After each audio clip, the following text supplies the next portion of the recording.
family. Welcome back with another freaking video. Yeah, so I'm back. I know it's been about almost 2 weeks since I made the last video,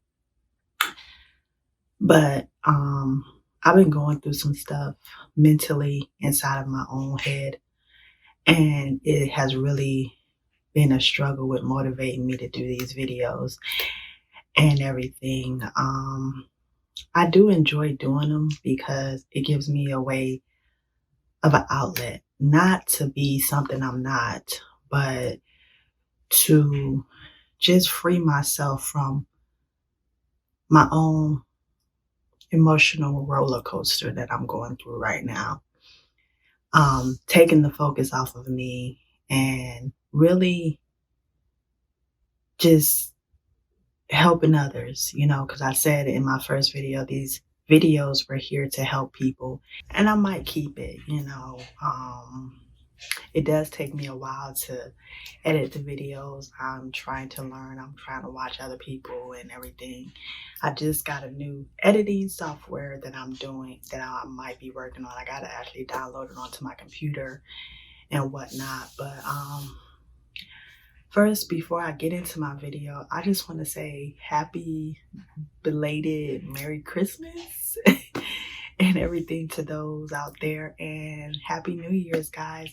I'm actually going to try to make a New Year's video, so be looking out for that. Like I said, I'm just going through a lot in my head, and I'm not telling a lot of people.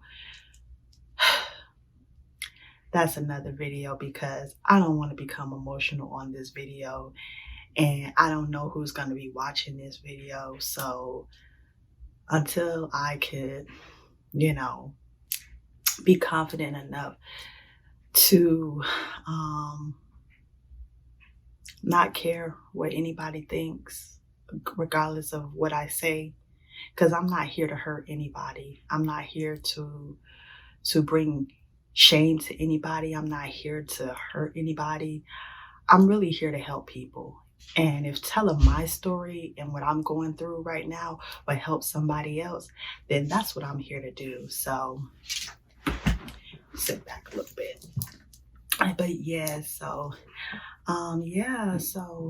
guys, like right now I'm making some game plans. I actually got a notebook here. This is my notebook, but this is actually my YouTube script notebook. I got another notebook where I keep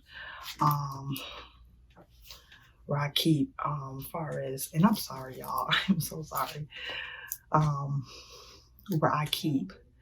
where I write my thoughts, my feelings, my game plan and everything and whatnot, because come 2021, I want to really make some game change moves.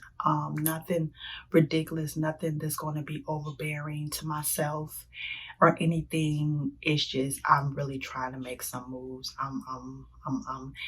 And being patient enough to allow those moves to gradually come into existence. And I might go on another social media fast, because social media is another reason why I'm on this emotional roller coaster that I am on.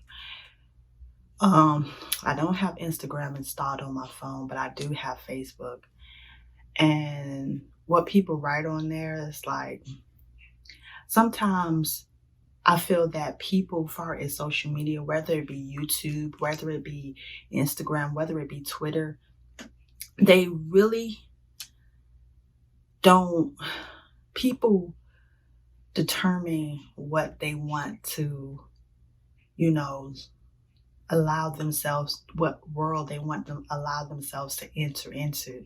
And I noticed that people feed into a lot of foolishness, but when they see a post about somebody hurting, because I've made a couple of posts, but if I say something like something silly or something like inspirational, and I'm not trying to get a pity party, but just know that I am also human, and that it's some days like you never know the pain that somebody is going through because you got it going on, and your life hasn't, you have it all together, and everything is, you thinking this person is putting on this post or this video for likes, or, and it's not that. They really are crying out for help. There's been times I wish somebody would have read some of my posts and called me or DM'd me and say, hey sis, what's your number, let me call you,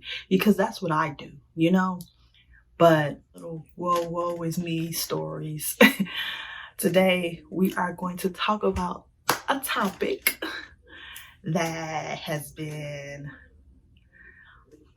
something that I've been wanting to make a video about anyways, and that is working in a call center.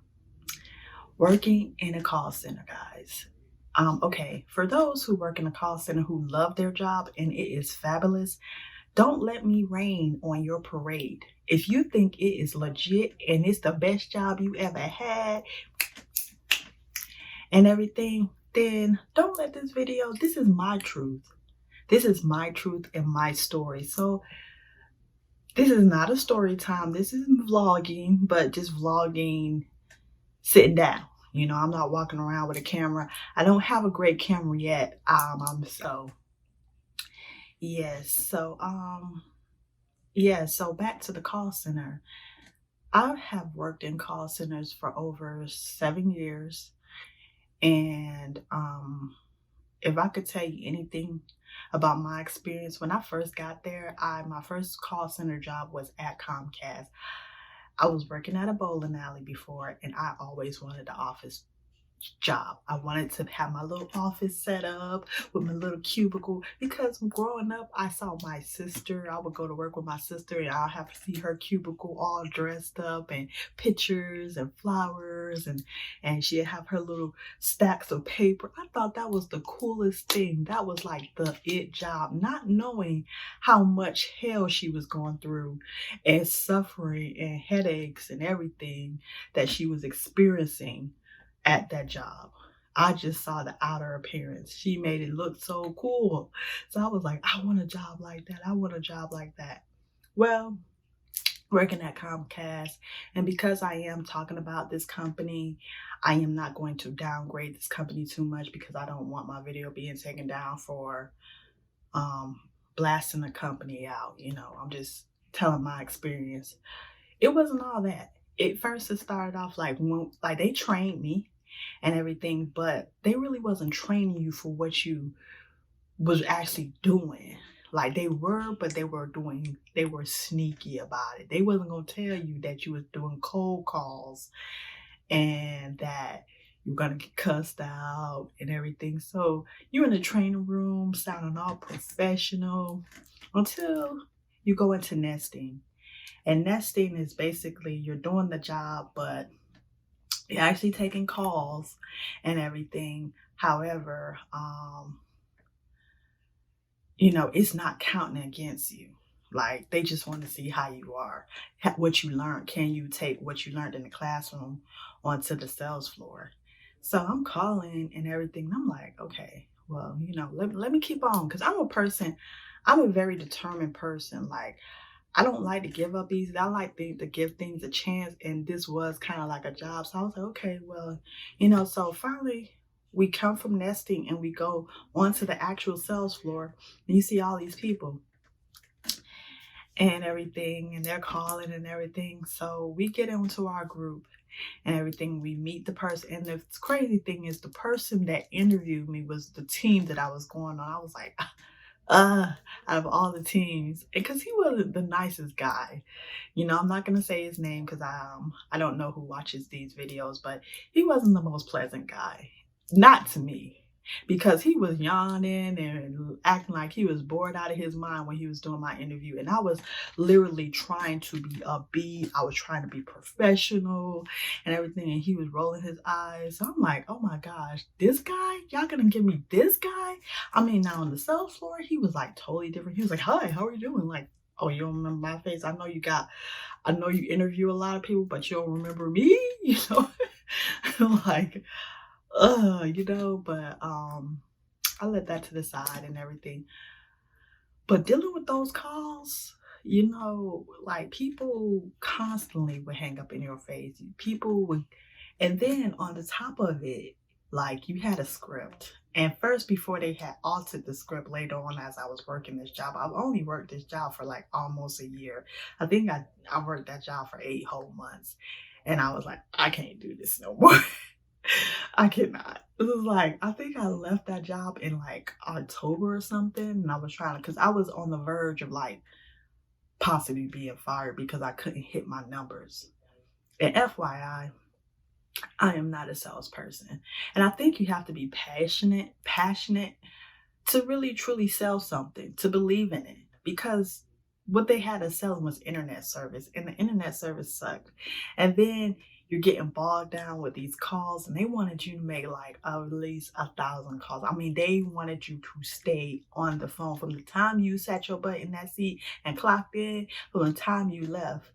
I was only making $11 an hour, but remember, I was coming from a bowling alley where I worked I think I was making $8.75. So $11 at that time was a lot of money to me. I was like, what? I'm in the big leagues, $11. But when you look at your check and it's like $300 or $400, you're like, oh, it's not really that much money. And then we were working part-time. It wasn't even a full-time job. It was like from, I think, 10 to 2:30. So it was like super part-time. I think we had like 25, 30 hours tops and everything. And I was living with a church member, and I was giving her rent because I didn't realize at that time she was building me to get out on my own. She treated me as if I was her daughter, and she was grooming me. I went against the grain a lot of times because I'm like, I'm a grown woman and but I thank her. Like now where I'm at in life, I want to thank her for what she did, because it's taught me, even my dad, the things he said, how he said it, when he said it, it didn't make sense. I always all felt like people just wouldn't let me really be that butterfly that I wanted to be, but they really was. They wanted me to be the butterfly, but they was like, look, you got to take these steps first. And I just wanted to like bust out my cocoon. I didn't want to sit there and wait and let the process take its course. I just wanted to fly, But I thank her. But back to the job, But yeah, I got a lot of the customers is what really took it out. And then managers, like the manager, I felt like the manager had a vendetta against me because I was the weakest link. Like I literally was the weakest link. Like every month I did not hit my sales goal. Like I would be so close to it, or like close to like the borderline of hitting goals. It was just like, but I knew, but that wasn't my calling. That wasn't what I feel like God put inside of me. I could build rapport with customers. Like I can get a customer, we can talk, we can build a relationship. But when it came time to shift that to a sale, like it wasn't tying itself together. Like it wasn't, I would choke on that part and everything. But yeah, that was Comcast. And I had other call center jobs and the customer service, and it is for me, call centers are stressful. It requires a lot of your emotional, mental, and physical energy. You can say, well, how's it taking your physical energy from the customers? It's like you dread that call, or you dread putting that call out. When I would call people, when people would call, and I'd be like, oh my God. I want to pull my eyes out. And that's basically, I work in a call center now, and I feel that way. That's I can't stand it, so I'm trying to shift and everything. I just am really asking God where to take me, in this next phase of my life and everything. But going to the customers, customers are rude. Now, you get some nice customers that you build wonderful rapport with, but I think the rude customers outweigh the nice ones. My personal from my personal experiences, I feel like I got more rude customers. I can be the nicest person. I can have a chipper voice and everything. I can, hi, this is Latoya. Thank you for calling Global Industrial. How may I help you? They'd be like, well, first of all, I was on this phone for 2 hours and y'all need to get it together. You're like, the that's what you're saying. And me and my I used to call him my side buddy, where we used to sit together, next. Girl, I'm saying girl, but guys, I would mute that phone like this. I'm like, I got a stupid one. I got a real stupid one. Oh my gosh, how did I get this person off the phone? But I ain't gonna lie to y'all. Let me tell y'all something. Working in the call center and dealing with customers all day, you learn a thing or two on how to deal with these customers. So they will record our calls, but I will mute my phone. And what I would do is I would mute my phone and I would be like, hello, hello. I cannot hear you. Can you hear me? Hello, hello, hello. And they'll be like, hello, hello. And I'll just, or I would just be real silent and let them, or I would just hang up. Like, you're not finna, like people will call. Like, what they got to do with me? You got like 3 people work here. Like 100 people work in this call center. No, it's 50 of us who work here, and we're all trying to take calls. We don't determine, you're sitting in the queue. And let me just break it down for y'all for who don't work in call centers and how it work. Let me break it down because some of y'all are stupid. I'm sorry. I'm finna get real raw. Is it hot in here or is it hot in here? Customers are some dummies sometimes, real stupid. And I'm sorry to say that, but I'm going to say it. You're real stupid sometimes. So let me tell y'all, for all y'all out there who feel privileged and entitled, let me tell you how a call center works. Okay, so depending on how big the office is, you can have over to 50. I worked in a call center where it was only 15 of us. I've worked in a call center where it was like 100 of us. I've worked in a call center where there's only been 23 of us. So how it works is you're sitting on the phone waiting for a call to come in.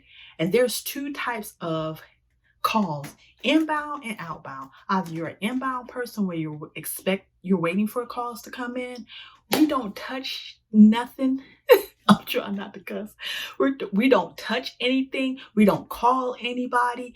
We sit on the phone. A computer system that the company have created clicks the call into us. It logs the call into us. So all we doing is just sitting on the phone, sitting in our chair waiting for a call to come in. Okay.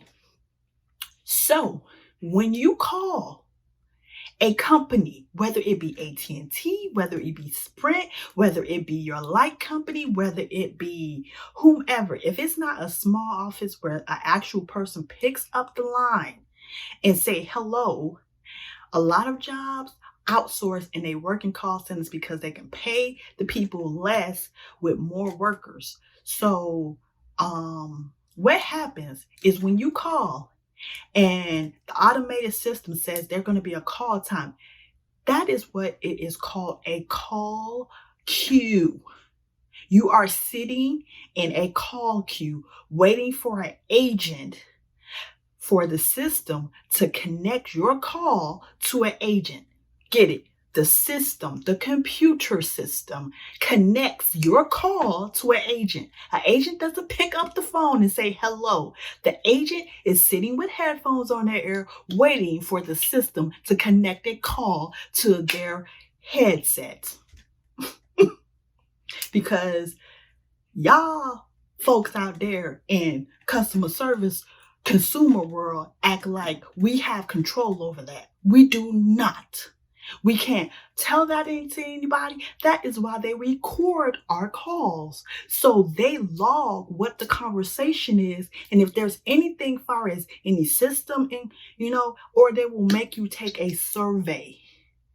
If you want to rant and rave, don't rant and rave. If you called me because you need X, Y, and Z, tell me what you need. Don't, I'm sorry. But I used to be that person. I used to be like, oh, I'm so sorry. I'm sorry to hear that. I'm so sorry. We apologize for the long whole time. Why am I apologizing when this ain't even my fault? I can't control that computer system. And even if you tell them, they get madder. So I just let them just talk. And I'll be like, yeah, so kind of can I help you? And that's what call centers do.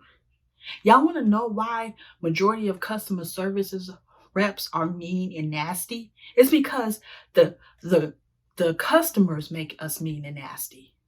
Because even if we try to explain something to you, you are still nasty and you don't care. And because you got what you got going on in your world, you can care less what we got going on in ours. So you know what? I'm not going to be nice to you no more. I'm going to let you say what you need to say. And I'll be like, okay, so how can I help you? Like real talk. Like what do you need so you can get off my phone? That's how I feel inside. Like, what do you want? Last but not least, that's just customers. But the other side of call center issues is the drama between employees. Let me tell you something. Every call center I've been in, it has been saturated with women, gay men, women and gay men. Yeah, there were guys there at Comcast. There was a lot of men there. But man, the people who is the messiest, you can be the nicest person up in there. And you come in with this kind heart and everything. And I'm telling you, you always have people looking at you. You can look like, I don't know, look like a homegirl from Friday, Felicia. And chicks still will have a problem with you. They looking you up and down and and so I was one of the cool people. I've always been a person that had more male friends than guy friends. I could, kind of develop relationships with guys versus women. I don't have too many female friends because I'm sorry, females are messy. So I have guy friends. I could build rapport with guys better than I could build rapport with women. I can build rapport with women, but it was always like I always noticed that I got used by women, and everything. And used in an undertone, like I would like tell you something and then you go back and you wrap my business out, Like I'll tell you something in confidence or I'll help you. Like, but when it was time to help me, it was a whole issue. So I don't really have too many female friends and I like it like that. I don't want a lot of female friends. But I just don't get along with women like that, And not that I'm a mean person or I don't like women. It's just that we messy. We messy. We don't know how to band together and support one another. We say we do, but we be lying. We be stepping on each other's toes, giving each other dirty looks. The girl can be whole bald headed chick with pimples on her face, and you still got an issue with her. Maybe she got one less pimple on her face than you do. But Akabalumbe over there like her, cause he like pimple face bald headed girls, and you got this long hair and you be covering your pimples up with makeup, and because Akabalumbe ain't paying attention to you, you got problem with this girl, So a lot of that used to happen too. So I used to, stay out of that. I had some issues in my past in the first beginning of working in call centers, messing around with. I would say when it comes to work, I mean, I know people who have, dated people who they work with and they later on get married. It's just not for me. I keep work and personal separate. Now we cool friends and everything, then let that be. That's awesome. But as far as like relationships, because I've tried, and then it'd be women out there that will try to pretend like they're helping you land this guy and they really out to get you, I mean, I only have one friend.